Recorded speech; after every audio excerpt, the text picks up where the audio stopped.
Well, this isn't going to be controversial. It's going to be hard to break the news to everyone. That we figured it out. We figured it out. Well, we're going to figure it out. What is it? Well, we are going to be making the definitive ranking of the Soulsborne games. Except for Sekiro. Because it's not a Soulborne. You know, I think before we get into this, I think we should talk a little bit about why we think we are qualified to make this very big decision or observation. For all of YouTube and for all of time. Because this will not change. So, yeah, my experience, here's my CV resume. I've worked in the industry. I can't say exactly which one, but I have worked on a Star Wars video game. So yeah, that's my qualification. What about you? For me, I've been drinking gamer fuel since 2002. Very important. And I've designed Is my that on own the skill? games. That's on the skills part of the resume. That's like that's not necessarily like jobs you've held. It's like communication, leadership. Can drink a lot of gamer fuel. Can face a liter of Mountain Dew gamer fuel. And I've made a lot of games in RPG Maker. Nice. Now, one thing we want to get straight out of the gate is that we are not going to be doing Sekiro, as we mentioned. We are going to be doing Dark Souls Remastered. I know some people are going to throw their hands in the air at that, but, you know, it's just... The original's landlocked to the PS3, and you know what else is? Demon Souls. So, yeah, we're doing the Demon Souls remake. Yeah, it's technically Blue Point. It's Demon Souls.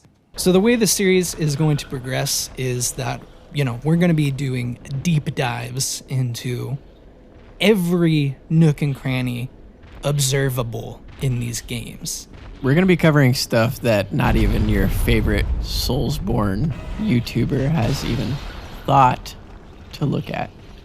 They could never. It's only us. And it's because I have worked in the industry. It's because I'm on gamer fuel right now. I can no clip in real life. Today we're going to be starting with Best Main Menu, Best Character Creator, and Best Intro Movie. And we're also going to have, every once in a while, at least once every video, we're going to throw in a small category. Like, you know, when they start off with Best Actor at the Oscars, you know, something that's toss you a tasty morsel. Yeah. So we're going to start off this episode by giving the bonus point out. This bonus point is for best room that you wake up in or start in, I guess. I think you always wake up. This one's going to go to Bloodborne. The way we're going to score things is essentially we're going to reward each game points based on their performance in each individual category. But not each category is weighted the same. For instance, having the best title screen doesn't get you as many points as having the best bosses. So crack open a gamer fuel, turn the lights off. Let's get into it.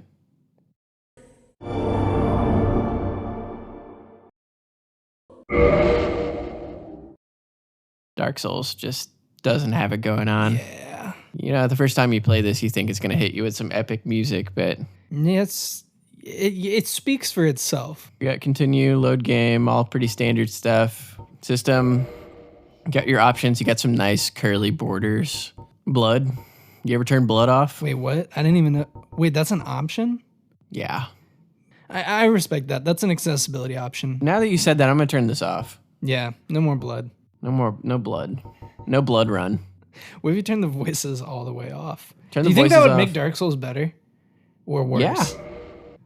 No, I think it would make it worse. It would make it. There's Dark Souls has the best player character voice. Nothing beats the when you get hit. Yeah, there's not much to see here. I do think the stark title screen serves the vibe of the game, but yeah, sure. There's not. I mean, I'm usually like furiously pressing X to get through this part. I've never simmered in the Dark Souls remastered main menu. No.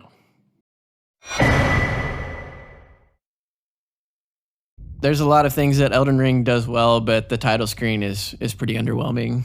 I mean, it's just all of the other Dark Souls games. It could have been a lot more visually exciting than it is. Dark Souls 3 kind of had to adhere to the past entries. Elden Ring did not. Mm-hmm. And that's the problem. That's the death knell for Elden Ring's title screen. And I have to say, this theme is really not my favorite. It is like the most generic fantasy. Yeah, it's very Pirates of the Caribbean, but in the worst way. I know this is going to be one that really gets people typing. I know people Gets love them this fingies theme, flying. but like all I ask is that you just like close your eyes and imagine Johnny Depp at the mast of a huge ship. I think where Dark Souls 1 doesn't need to speak for itself, Elden Ring right out of the gate is trying to tell you too much about itself with the music. Bloodborne and Dark Souls 3 also have music, pretty big music and builds to them. What do you think separates Elden Ring from those two? Because we really liked those two. Because I think for me, it's that this song doesn't fit Elden Ring. The song does not fit Elden Ring. I agree. It's not a swashbuckling heave-ho adventure. Yeah, right. You know? It's not like the Three Musketeers, which is what it's making it sound like. And most of the music in the game doesn't sound anything like this. Like none of the other... Because this, again, it's a boss theme, which I gotta take points away for. It's just reusing another thing. So, yeah.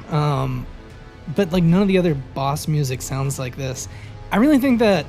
I know people, again, really like this, but I personally find the bum, bum, bum, bum to be just like very cliche. Yeah, Like, it does not feel original.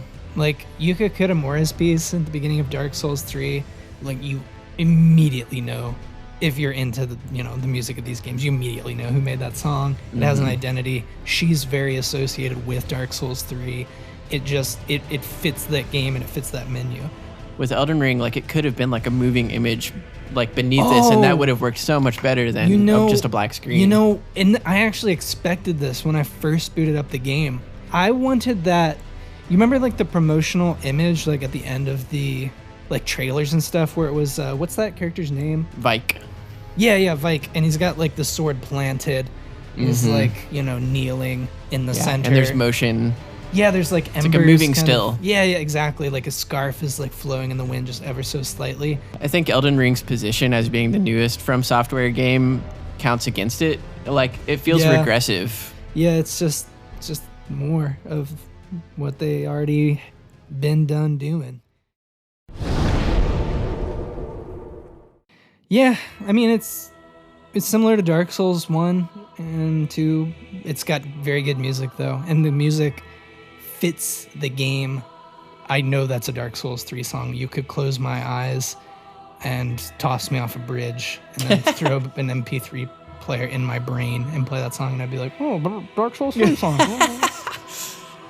I'm not gonna lie, this was kind of an upset for me. I really came into this thinking that Dark Souls 3 would like easily take the number one spot. Yeah. It does have kick-ass music, but knowing that the music is repurposed kind of makes it seem like it's just it's a little cheap. It's a little cheap. It wasn't curated for the main menu. Well, you notice we do have the pulsating highlight over the text. I will say it looks a little weird. It's like it looks like kind of like it literally looks like a flash animation button. Can you turn blood off? We should have looked at that in Bloodborne. That would be so funny. Yeah. We locked horns over this one. So for me, Bloodborne just works so well. And I love the Dark Souls 2 screen as well. But Bloodborne's just really nails the aesthetics of the title screen. The music is fantastic. And it's such good art.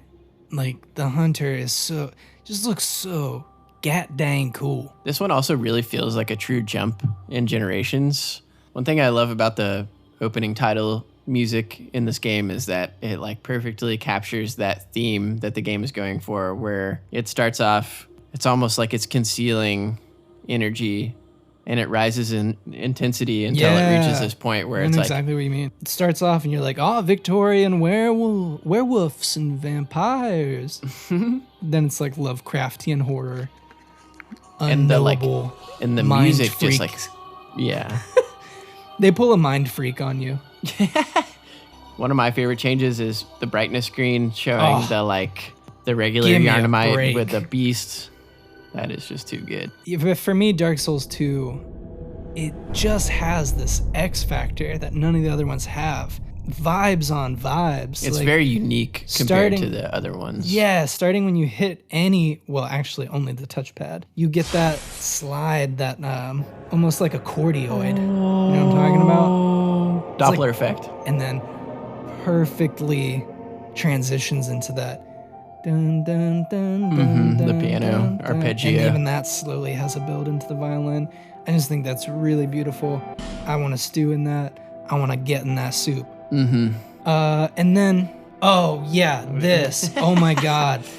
I love this so much. I forgot about this. This really sets a mood for me. It reminds me of that thing in like Animal Crossing Pocket Camp when you like go mining or something and you get like an error screen where it's like there is no one around to help.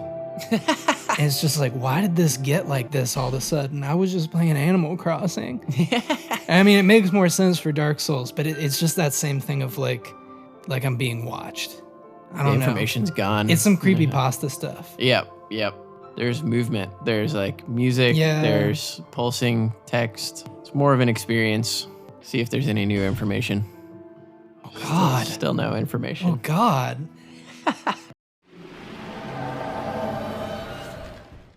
This is no contest. Not even close. Demon Souls, like I don't think either of us expected No. Mm-mm. This is actually like truly the best menu. Like it just goes so hard in every area. The text at the beginning before you press any button is phenomenal. Just like want to sink my teeth into it.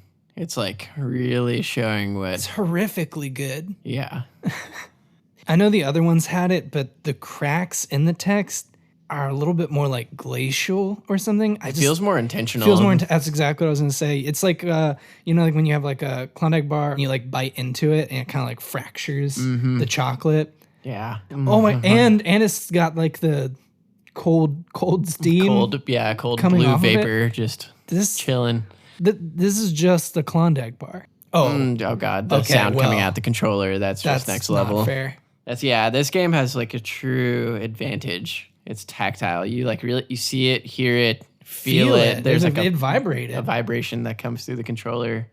Yeah, and it's like this game delivers so much more like next gen flair that it puts Elden Ring to shame. All the accessibility, all midnight of the mode. Midnight mode. So that like normalizes the volume if you're playing at night. Like it's, instead of having like dynamic range. Yeah. That's a very it like compresses it. That's Basically. a very considerate option too. That's cool. Oh, I love that they care about the audio. Like they know that that's one of the critical ingredients in the FromSoft games. Gallery is a brand new option that we have not seen before. Yeah, what is this? Oh, okay. It's so good. Why were the other games hiding this from us? I know, and it's like there's like a lot of them. Yeah. I take it, I will take the generic UI design for the exceptional options and like extra content. So yeah, it really hits on many different levels that the other games don't even like approach that level of sophistication. Blue Point did pretty good. Blue Point. Good job. Good job, Blue Point. Check, good game, Blue Point on that one. Let's move on to our next category.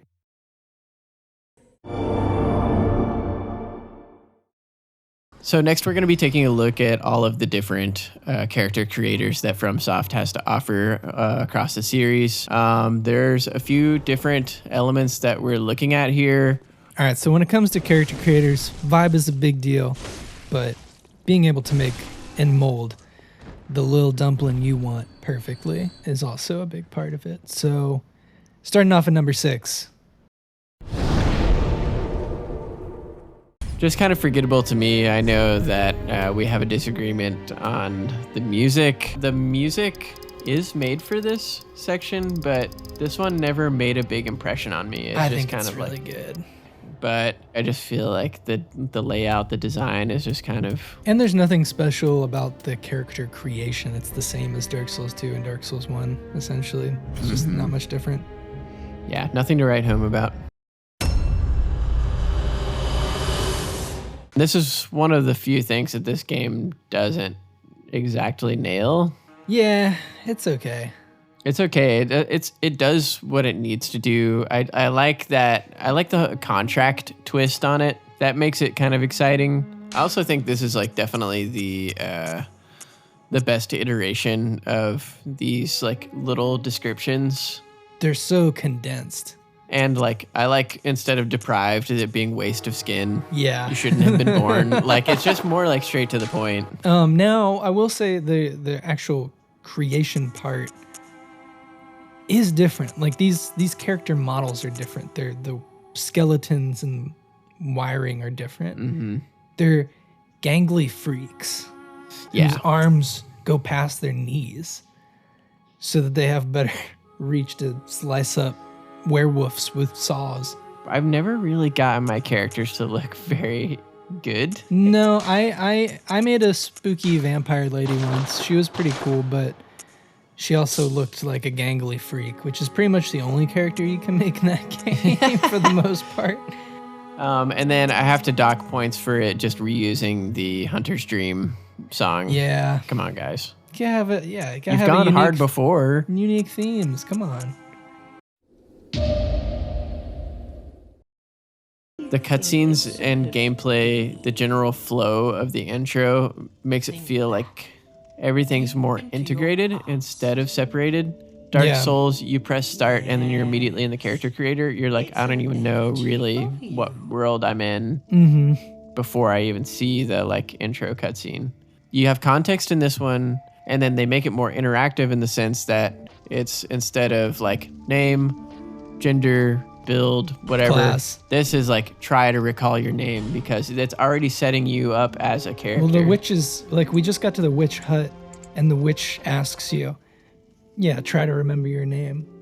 Do you even remember your name? No matter what you put, it's the right answer. You put like Johnny Dark Soul. And she's like, at least you remember your name. It feels really nice, and on top of that, this was one of the tracks that really grew on me the more time I spent in the character creator. The problem is that the layout's kind of dull, and again, the character creation is Dark Souls character creation. It might actually be the worst looking character worst creator. Its layout is pretty hideous. I think it's because they use cold colors versus warm colors. I like the cold colors. I think what it is for me is all that junk cluttering the right side of the screen. Yeah, what is all that crap? That's like, well, it's like, where your weapons and your shields and armor, but you don't need to see that right now. Yeah. That's useless information at this moment. They could have put that to better use. It's a waste of space. Let's be honest, the track is such a slapper. Hard carry. There's like absolutely no reason why this song should be as long, dynamic, and emotionally powerful as it is. If this was in a Resident Evil game, this would be like when they rank top Resident Evil safe room themes, it would be like close to the top, I feel like. Oh, definitely. And when it finally culminates, they hit you with the bells.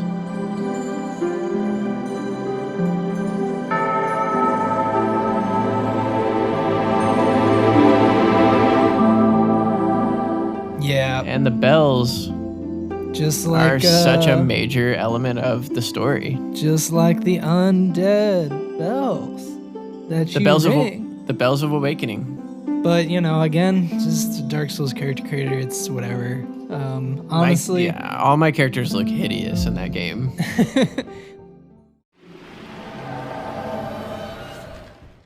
This one was interesting because there was stuff we definitely didn't like.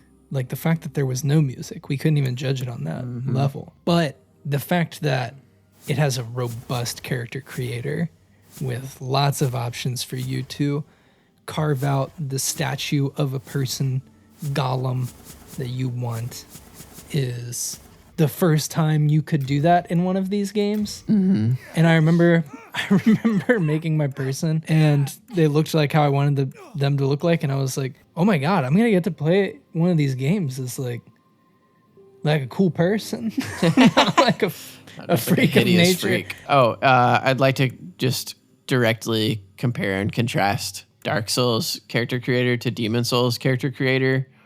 They're the complete opposites. That's why we had a tough time between the two of them. So it's like form versus function. Mm-hmm. Dark Souls form is immaculate with the vibes.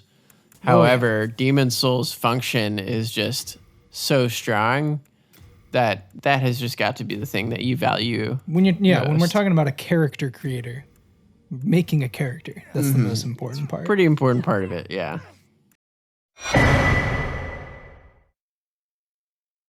Again, you're able to flesh out characters in a way that you weren't able to before.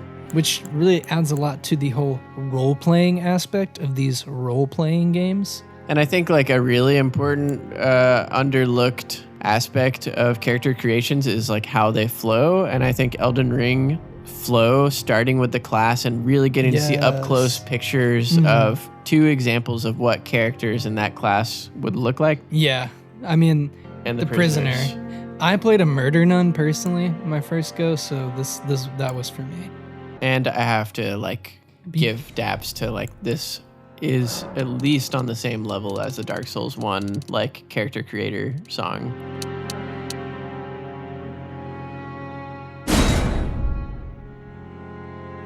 I think this might be my favorite character creator theme. It kind of reminds me of one of my other favorite themes, which was Elizabeth's theme from BioShock Infinite. Just it's got those build-ups on the cello that they just absolutely rip that last note as hard as they can.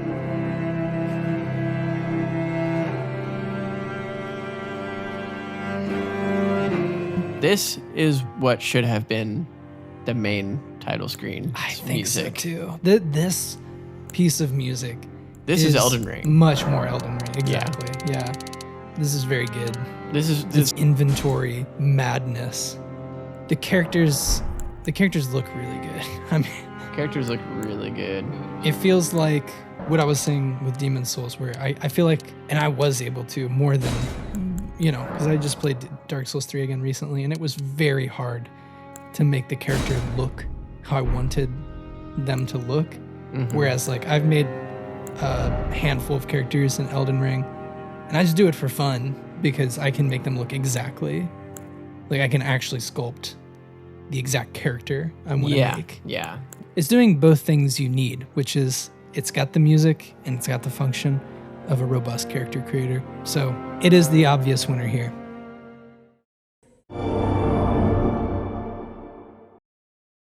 All right.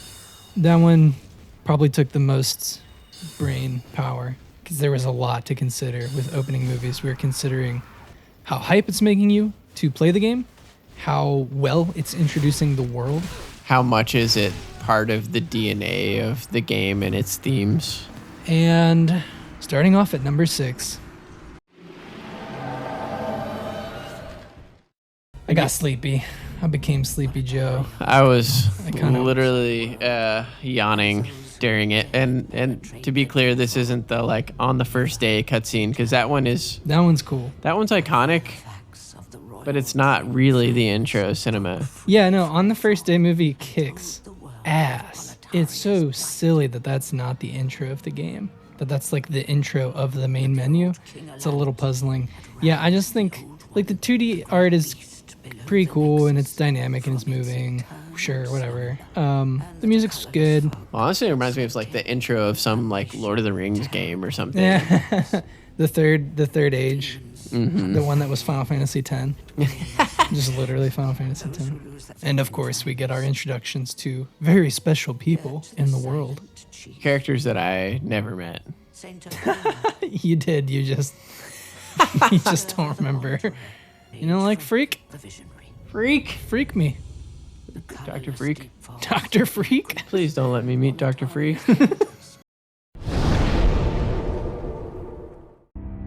It is called Lothric. Nothing really personal against this one. I feel like it's perfectly serviceable. I like that you get a peek at the Lords of Cinder. They're cool. It's got kind of like a dark, grimy aesthetic, which I appreciate. It's Ashy. all gray, ashen, Yeah. like just totally depressing. Totally fits the theme of the game.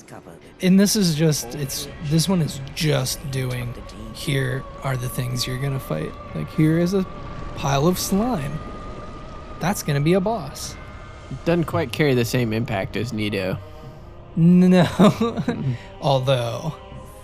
Yeah, these guys are this, badass. Like, just rising up like a puppet, having their strings pulled by the shoulder. It's so interesting that they're like not pictured where you find them. Yeah. They wake up and Go wander back to off. Yeah. It's like, nope. Yeah, it's perfectly okay for setting up the story. I, for one, always get hyped whenever I see, okay, these are the bad guys. But that's But- all it gives us, really. That's all it gives us, and it's not quite as exciting as Dark Souls 1. Like, Dark Yeah. Souls 1, like, really sets up the bad guys in a way that's like, how the fuck am I ever going to beat these? But yeah, overall, I would say it definitely seems like it deserves to be, like, middle of the pack. It's perfectly okay. It's fine.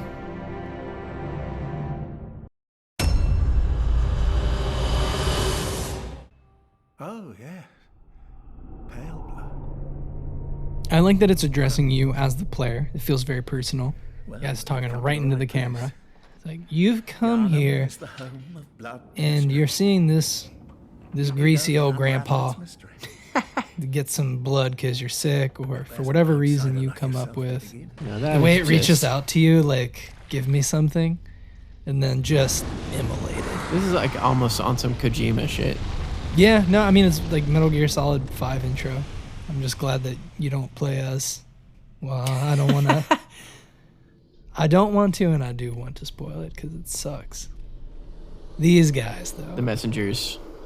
they're your friends, but they don't seem like it. Yeah, they're not making a great first impression. I mean, it's so different.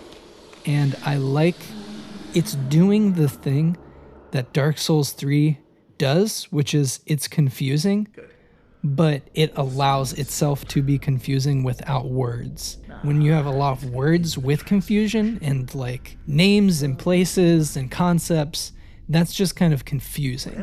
But you just show me a blood werewolf pop out of the floor and then some little skeleton fellers crawling up on my chest. I'm confused, but I'm also like, this is crazy. This is cool. I think starting someone at the beginning of a story in a what the fuck position can be a really good way to start a story. That almost seems like the best logical extension of From Software's type of storytelling, especially because it allows the viewer to immediately start formulating what they think is going on. Yeah, the only thing is it's a little lean for an intro.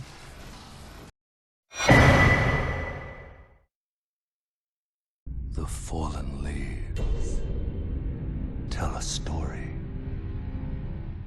We got our classic, we're sitting around a campfire and some crazy bastard just came up and started talking. Yeah, I think there's a lot of great things that the intro has going on. I really like the shift towards hand-drawn, like paintings, animations. Paintings, the art is really good. These, you know what these feel like to me? These feel like historical paintings. Just, of a fantasy. Oh world. yeah, That one- especially that. Yeah, that like is that just- feels like serving what's his face's head, David and Goliath. Yes. When he has the head, like that type stuff.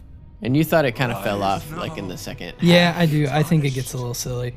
I actually really like the way that the narration builds Yeah. and reaches a climax. I do still like that. It's like really maximalist, hilarious names like Fia the Deathbed Companion, the Loathsome Dung Eater. Dung Eater, I really wanted to. I really thought he was going to like I do think it was a little goofy that it just ends with Sir Gideon. Yeah, that's what I mean. It's like here's our rogues gallery of weirdos this time. It's like, okay, yeah.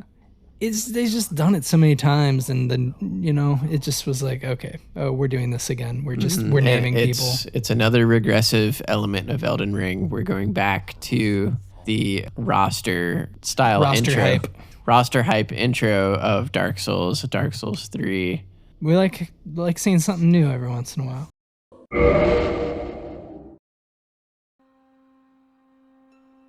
In the age of ancients. This honestly isn't my favorite intro, but it deserves its respect. Yeah, when we were talking, we communicated very heavily on trying to not let the iconography of it get in the way of looking at it through a critical lens.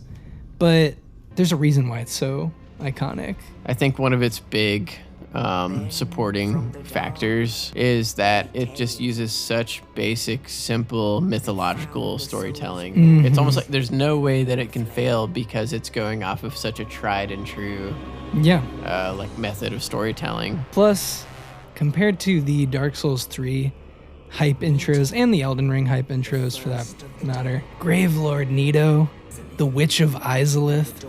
I think Dark Souls gets a big kudos for having the coolest character intro with Nito. I mean, Seath, And the traitor, Seath, oh Seath my the God. Scaleless, just screaming on a mountain of dead dragons, like, and we keep can it- see what each of them do, which Yep. is cool. And in keeping with like the minimalist design philosophy, they're only telling you just as much as you need to know. It does a very good job establishing the world, the vibe. It says Some of the it says characters- only what it needs to. Yeah, no, exactly. I think a lot of people like recognize that they were seeing something different with that intro. Mm-hmm. And it's the inverse for what came after. People Yeah. were like, oh, I've seen this already. Mm-hmm.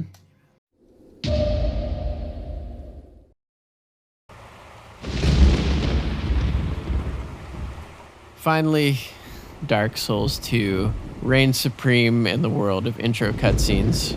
I mean, you can really tell that the people that designed this had been watching like serious art house bangers. Yeah, Okay, that is literally a shot from a Tarkovsky movie. I know. That's from The Mirror. Yep. The cinematography and like camera placement and stuff with the CG cutscenes is like insanely good. Like I want to see that movie. To me, this feels like Dark Souls 1 is pure exposition and like world building. Dark Souls 2 is like a tone poem. These witches are They're so Greek. Greek. They're so Greek. Like they're so the Fates. Literally weaving. We still get our big fantasy. It's Oh, she's creepy. oh, she's great. I love her. Oh, and that crossfade. Be my Grammy. We got some Dementors. Oh yeah. Oh my god. This. Yep. Like the person that designed this cutscene had a better sense for framing and Yeah. motion. You got the whole thing with you're a faceless nothing and you lost your family, or maybe if that even is your real memory, you don't know anymore. The lady's telling you you've lost your mind, you've lost everything. And I love how personal that is, more so than any of the other intros. It's talking to the player and the player character, and that's really cool because it's talking to the player character in the obvious way. Oh, you lost your memories, you're going insane, there's one place you can go, Drang Lake, etc. But it's also talking to the player because it's doing the whole like, you're gonna throw yourself at the flame and it is will going to be lose anguish. souls. Yeah, you will lose times. souls many times. But yeah, I mean, this one just takes the cake in terms of like pretty much everything. Gets you hyped. It's great at setting the mood. It's extremely well done in a technical manner, from cinematography to audio. It's one of the music. It's one of the few intros that they've done that actually oversells the game. Yeah. Yeah. All right, so that brings us to the end of today's episode. We are going to show the overall results in score from what we've done today, including the bonus point from earlier. And here it is. But just understand, this is the last time you're going to see one of these until the very end. So get out your phone, take a picture, do whatever you need to do to remember what this order looks like now at the beginning of all things, because we don't know what's going to happen next. This series is going to continue, and we are going to find the truth, whatever the cost. So if you want to know the answer, which Soulsborne game is the best one and which one ain't, then stick around because we're just getting started. If you like this video and you're looking forward to more, hit the like button, hit subscribe, make some noise in the comments, and ring that bell of awakening, just like the Chosen Undead would. Oh, and by the way, I worked in the industry. And I used to drink gamer fuel. Bye.